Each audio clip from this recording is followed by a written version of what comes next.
Welcome viewer, I am Murugan. This video tutorial describes solution for DbxSvc failed to connect to the driver error.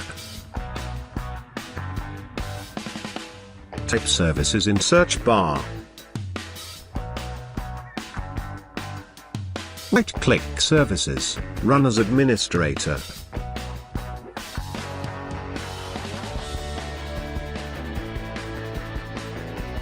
Find DbxSvc service. Right-click properties.